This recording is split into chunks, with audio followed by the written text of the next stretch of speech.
Since the pandemic began, Portland alone has lost about 24 restaurants and pubs. Which is why Maine Senator Angus King is pushing for a part of the COVID relief package designed to help restaurants. News Center Maine's Hannah Yeshivi spoke with Senator King earlier today and joins us from Brewer tonight with more. Hannah?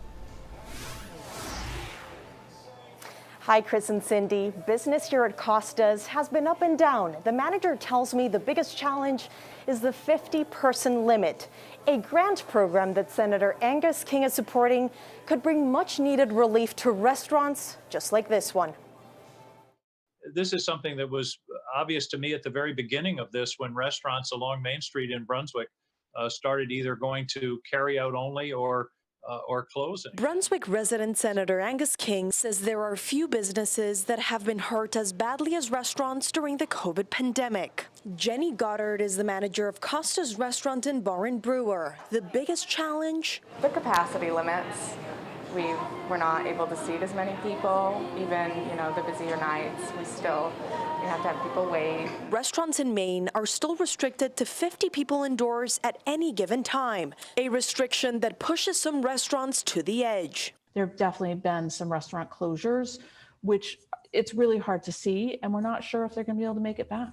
Reason why Senator King strongly supports the Restaurants Act as part of the larger COVID relief bill currently under debate in Washington. It could provide $120 billion in aid. Well, it's a bipartisan bill that I'm proposing would provide direct aid to restaurants. So when this is all over, the workers have some business to go back to. Senator King tells us more than 1 in 6 restaurants across the country are closed permanently or indefinitely.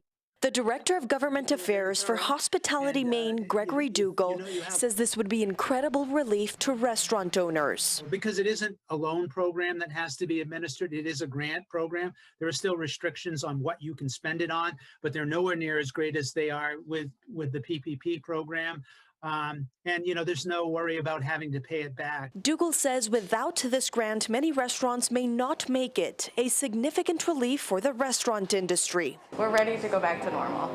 This is a lifeline to these important parts of our community, and it's something I think that absolutely needs doing. Senator King tells me he believes these grants could become available by the end of March to small business restaurant owners. In Brewer, Hannah Yeshivi, News Center, Maine.